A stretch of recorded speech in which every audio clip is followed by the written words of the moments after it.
Hello and welcome to a very special interview with a very special person. I mean, if you read the CV of Jayesh Ranjan, you will see, I mean, a topper of the 1992 IAS batch, thereafter multiple different universities, and a management degree from the Indian Institute of Management in Kolkata, very distinguished. Very distinguished. He's credited with the transformation of Telangana in the tech space now, very hands-on with the sports policy of 2025. I had the opportunity of meeting Sri Ranjan in Telangana during the Telangana Rising Summit and was profoundly impressed.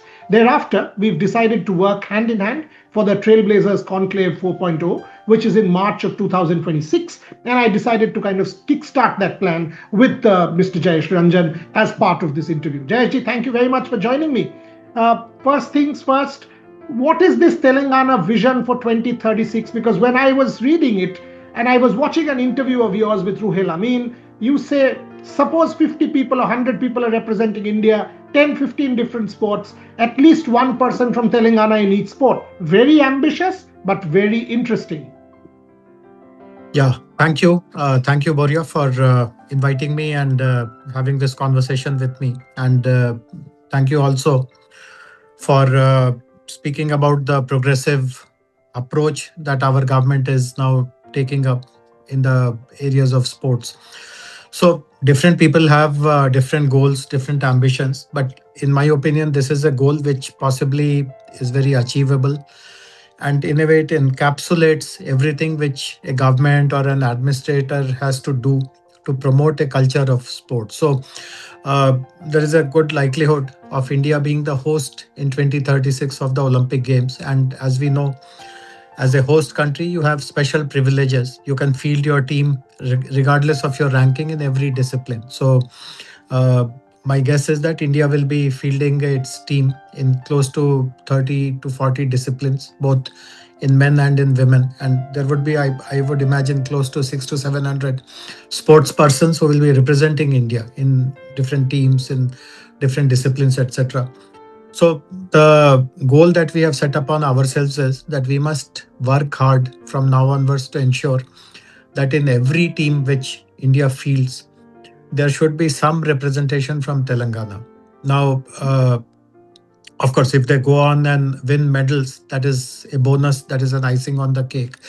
But to reach there also requires a big effort. And many of the things which have not been attended to so far, or which have been attended to in a very lackadaisical way, without much sincerity, without much substance, we have to change our approach. So if you look at 2036, obviously people who will be participating in that event are not the ones who are current players. They would have retired by then. And obviously, if you look at the peak age at which athletes participate in Olympics, etc., these are the age groups of, let us say, 22, 23, 21, 20 also in some cases.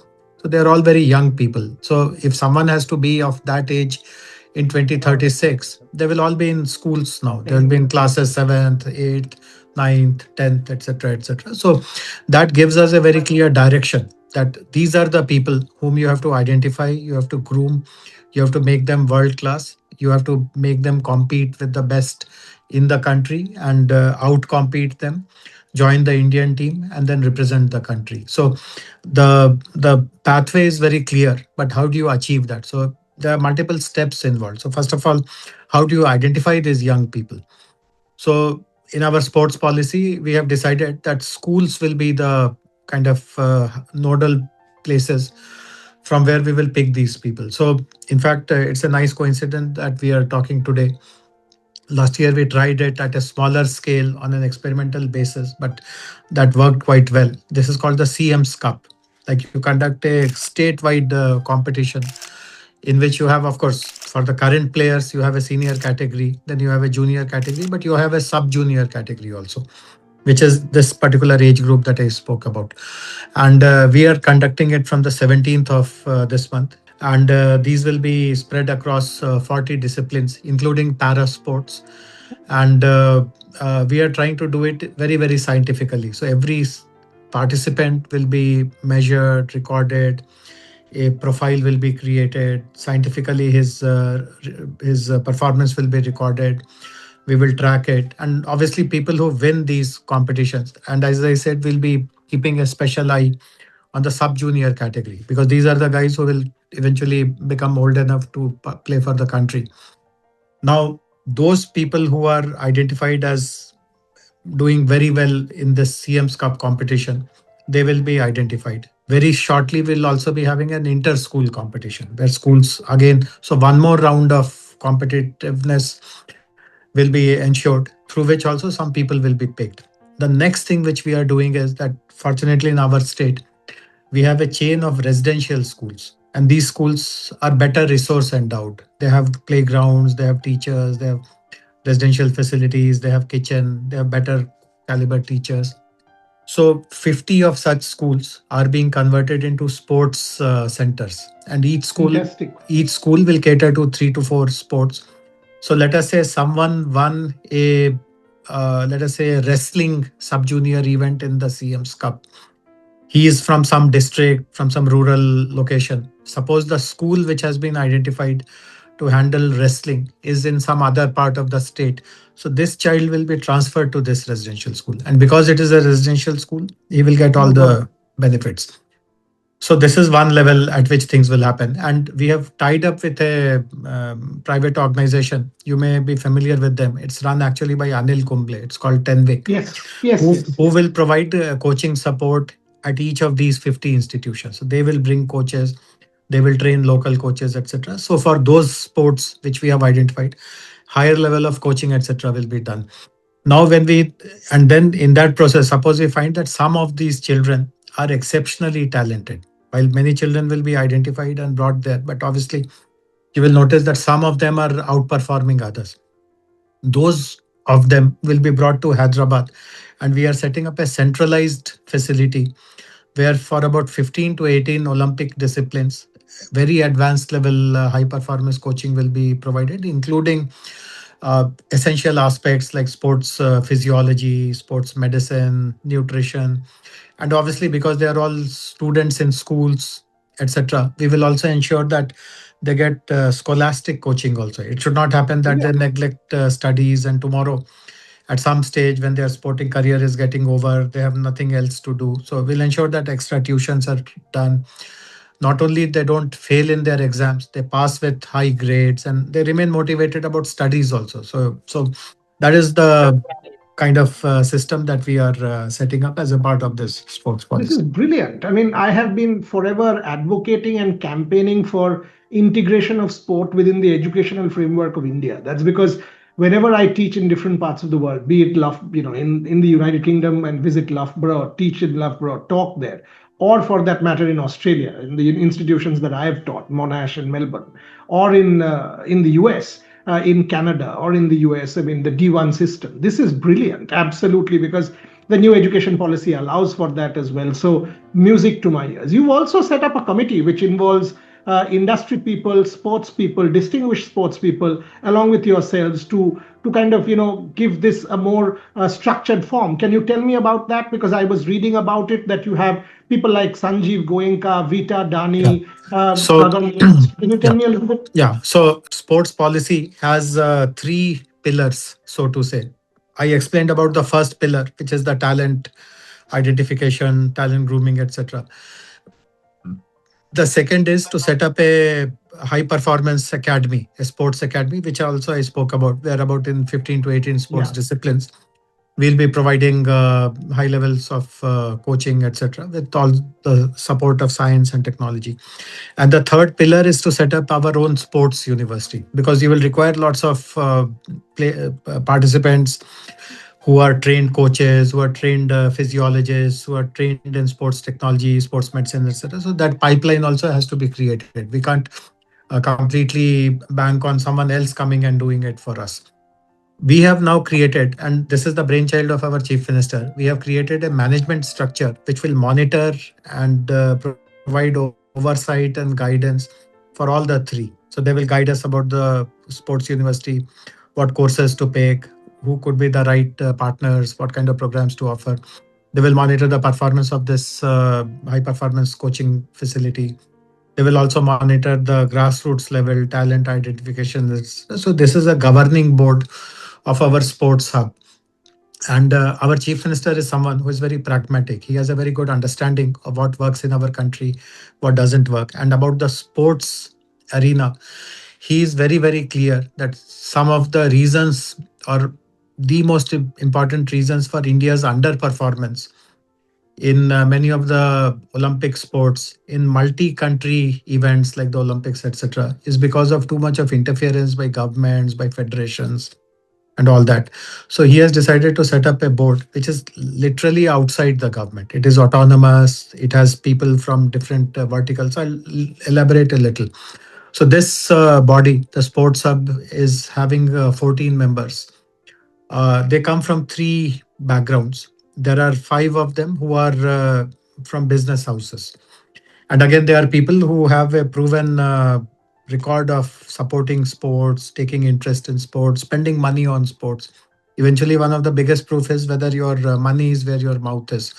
So people like Sanjeev Goenka, Vita Dani, Kavya Maran, some of them are part of that board.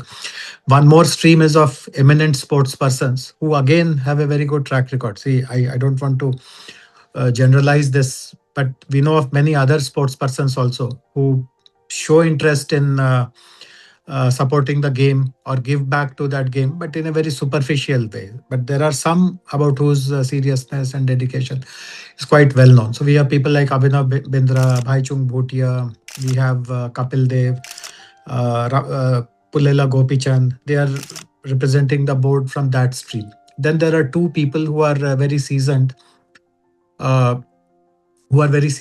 sports administrators. One of them is a person who worked as site director, he was secretary sports. He still has been involved in various kinds of sports administration and sports infrastructure responsibilities.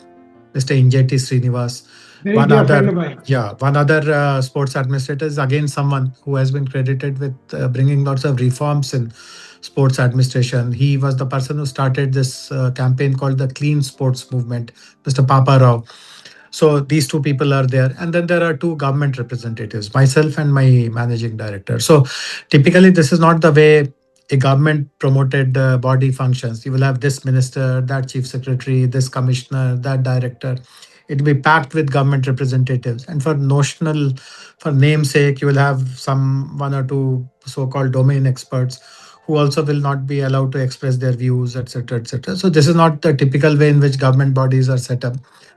And occasionally, when the government is cornered to get into this kind of a scenario, one common trick which it plays is that, okay, it may be 2 against 12, but I'll put my person as the chairman of the board. So it may be we are just two, but I am the chairman.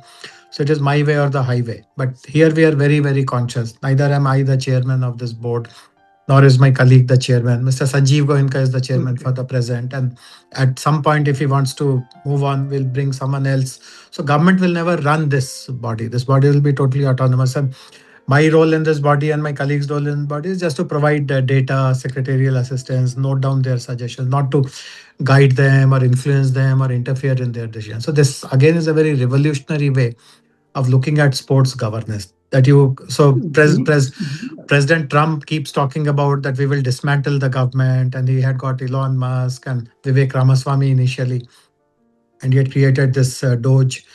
But we are really dismantling the government here in this scenario. But we are dismantling with good intentions and bringing people who can handle this particular responsibility far better than the government can do.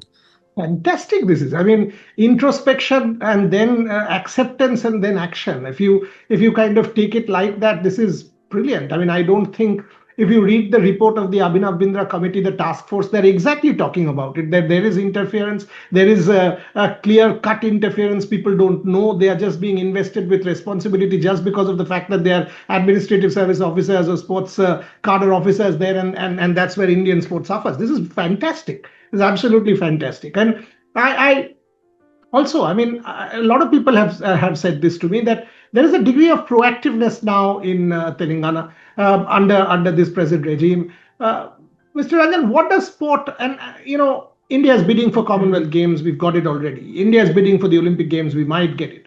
What does sport mean to you? Do you want to use sport as soft power? Do you? I mean, does it? Is it a measure of success? Does sport teach you how to lose and get better? How does Jayesh Ranjan look at sport? Because clearly you are invested in it as an intellectual and as a government servant. How do you look at sport as something that for me, for example, it's my life. It teaches me how to lose, face adversity, etc., etc. So our biggest drive to promote sports, to support sports, to bring completely new paradigms into sports comes from a different perspective altogether. So you attended the Telangana Rising Summit. The summit was largely a platform to announce the vision of the government for the next 22 years. As you would know, Honorable Prime Minister set a very ambitious target for the country that India should become a Vikasit Bharat, advanced country by 2047. And he has asked the states also to plan their coming 22 years on the same lines. So in Telangana also, we have prepared a vision document. We have done it in a very thorough manner. I led that initiative. So I can confirm that it was done with lots of rigor and seriousness. Uh, the headline of this vision document is that by 2047, Telangana will become a $3 trillion economy. And in that process, contribute to 10% of our country's GDP. We are contributing 5% now. So the experts whose advice we took to prepare the document, they told us that this is very doable. It's not impossible. It's doable for sure. But one very important thing is that it requires human capital productivity to increase dramatically. All the people who live in Telangana, work in Telangana, and are contributing to its economy, they need to improve their productivity by 1.75 times. And obviously, 22 years means that not only the people who are there now, but people who will join the workforce gradually over these 22 years, they are the ones who will carry the heavy burden, they will do the heavy lifting. So this is something which has driven the rest of the planning exercise. That if Hyderabad, if Telangana has to contribute to that 3 trillion, how should the youth of this state, who eventually will join the workforce, how should we groom them and train them and skill them? And we feel, taking a cue from something which you told, that unless they develop themselves into productive, very holistic kind of a personality, their contribution will just not rise to that 1.75 times of the current levels that we are anticipating. And therefore, this vision will never get achieved. And tomorrow, the government and the people who were responsible for creating that vision, they will be painted in a black light, that they were the ones who kind of did not create the foundation right. So we feel that investment in sports is very foundational. If Telangana as a society has to progress, young people should be encouraged to play. So, of course, whatever I spoke a while ago about the sports policy, I told things which possibly may give an impression that we are only worried about the medal winners, the achievers, Mm, people who go into the Olympics and all that, which is one stream. It is not to say that everyone can become an Olympian or correct. can represent the national team. There is also a platform that we create in which everyone plays sport, everyone So it's participates in sport for all. sports for all. You improve your kind of abilities to lead a more balanced life. Your thinking becomes non kind of prejudiced. You are more accommodating. You are also mentally very fresh, because we know that any amount of time spent in physical activity gives you a better sense of power and logic and reasoning, etc. Physical literacy, as they call. So all these things are very foundational for us, and therefore this is the correlation between sports and economic progress, social progress of our state. Yeah, and I mean, Medals and all are just a bonus. If, as I said, if people win medals for Telangana, obviously the one will be less happy for that, but that is just a bonus.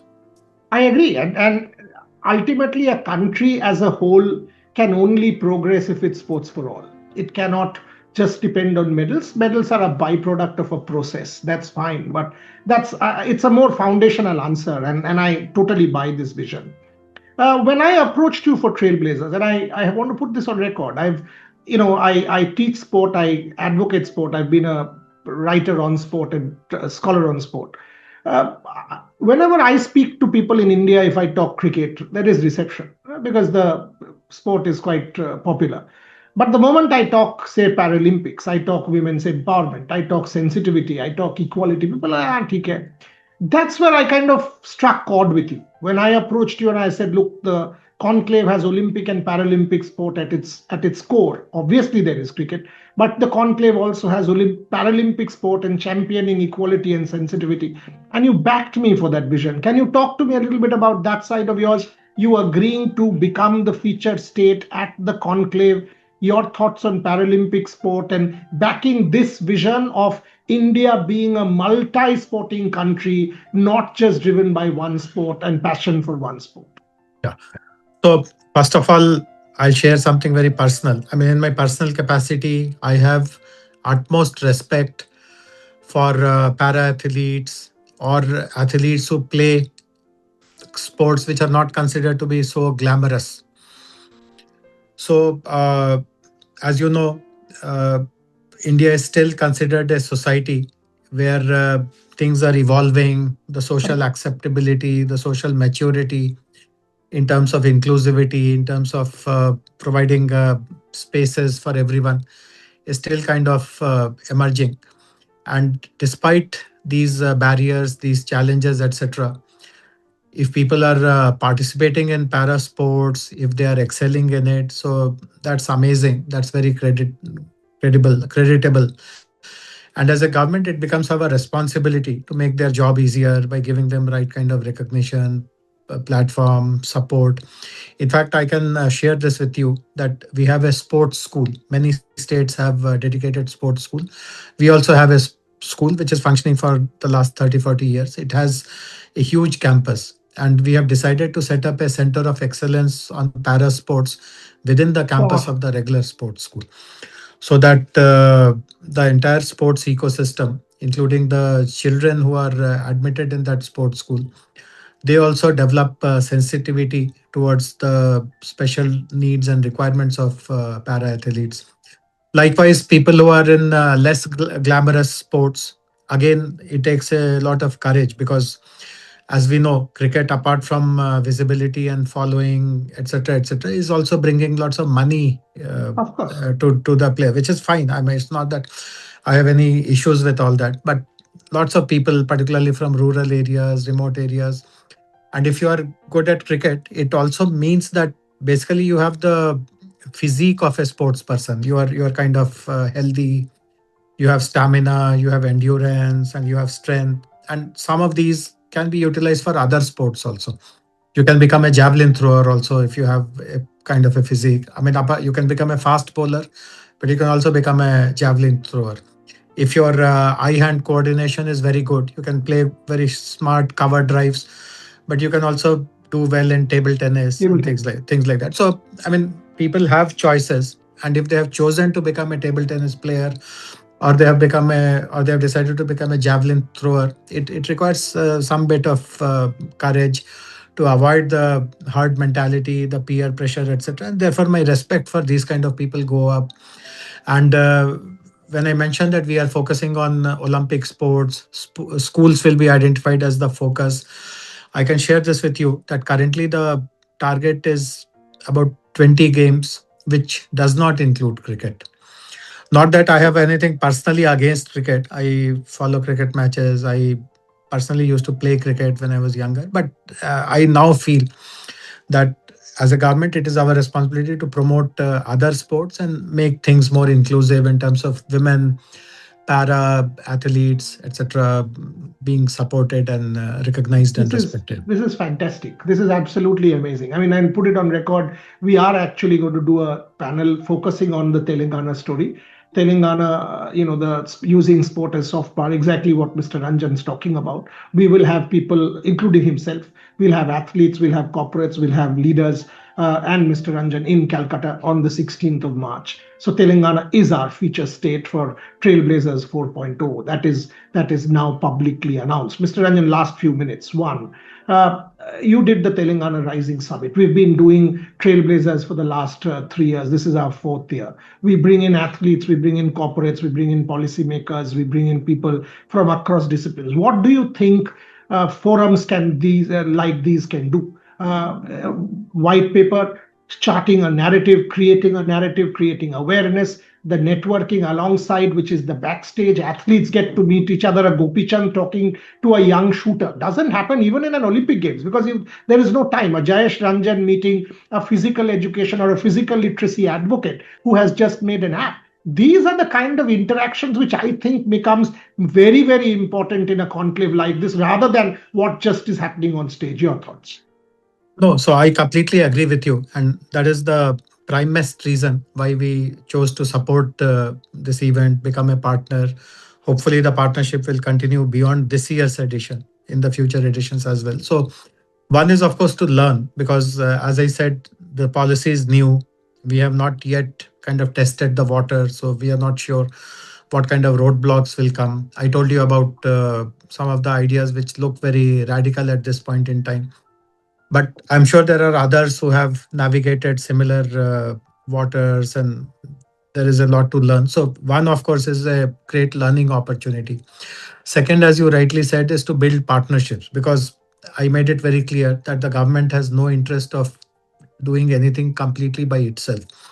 Our interest is to bring the best institutions, corporates, individuals, and others in the sports ecosystem who can partner with us to help us accelerate our goals. So this is one good platform. As you yourself mentioned, there will be a diversity of participation, many people who are possibly thinking on similar lines, who are well wishers of Indian sports, who also want results to happen. If it is brought to their notice that here is a state which is willing to try out new ideas, which is moving in a very progressive kind of a direction, it is inviting partnership and collaboration. So these are some of the reasons to learn, to kind of understand from successes of other similar players, to solicit partnership and collaboration, to obviously also tell people that here is something which we are doing. Because not see Telangana, while there have been lots of eminent sports persons from Telangana, but notionally, if you ask people which are the sporting powerhouses in the country Yeah, today, they'll say Haryana, Odisha, yeah, ABC. exactly. Telangana will not automatically come to their recollection. So these are also opportunities for us to capture mind space of the sports ecosystem, so that tomorrow, if they are planning something, if some event, they have to decide where to bring that event, or they have to choose a location or a state where they want to spend their CSR money on sports, Telangana also starts appearing in their mind space. So multiple reasons, Correct. but obviously one platform which helps us see the convergence of all these reasons. There could be some platforms which are largely for thought leadership, where you get good conceptual ideas. There are some conclaves where you just go as a fan, because obviously sports persons who have achieved a lot, we all admire them. So no one would like to miss an opportunity to get a picture with them or take their autographs and all. But this is something which kind of converges all that. You meet uh, some of your kind of Heroes as well. heroes, but you also talk sense with them. I mean, taking a Correct. picture is great, but there are things which can be done beyond taking a picture. Like you can discuss what they are doing, what are their plans, what they like their plans to land in Telangana, what help can we offer, and so on and so forth. Final, final question, Mr. Ranjan. When you, it's a distinguished career, very, very distinguished career. How do you kind of look back as your legacy? I mean, and I'm asking from a sporting standpoint, is it about leaving a legacy where more and more people become or pick up a healthier lifestyle in your state at the moment? Is it about facilitating winning some medals and making India in that sense, a bigger or a better sports destination? Is it about using technology and harnessing technology into sport and making change there? What is the one legacy that Jayesh Ranjan wants to leave behind? Yeah. So many of these things which we are introducing now will bear fruits only in the long run. So in 2036, if and when India hosts the Olympics, what is the composition of Indian teams? How many from Telangana? Of course, time will tell. But in the limited career that I have of little under 2 years, one thing which I want to put ingrain very, very solidly is the point that you also picked up and alluded to earlier, is about the integration of education and sports. Various documents, various policies, various agendas speak about it, but no one has been able to show how to make that happen.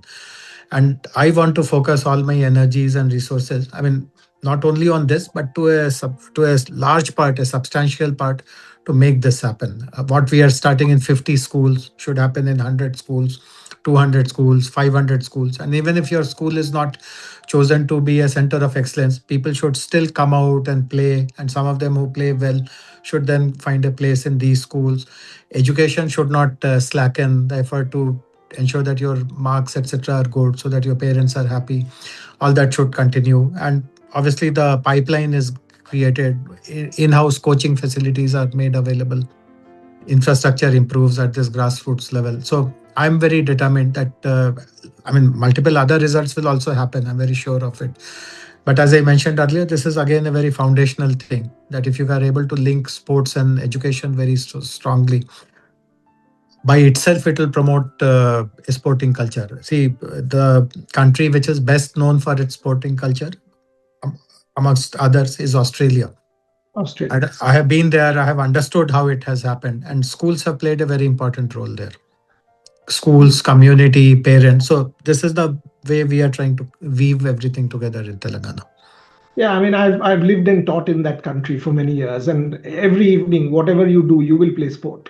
Women Yes, will play whatever sport, some sport. You will correct. play sport. I mean, that's the whole deal, right? I mean, even in Melbourne, that whole sports precinct around the MCG, you will play sport. There are these community sporting facilities, even in remote areas like Bandura, where La Trobe is, where university campuses are. Look at the campuses and look at the sports facilities in Australian universities. So spot on, spot on. Mr. Ranjan, I do interviews for a living. I've got to say this. I do interviews for a living. This is my job.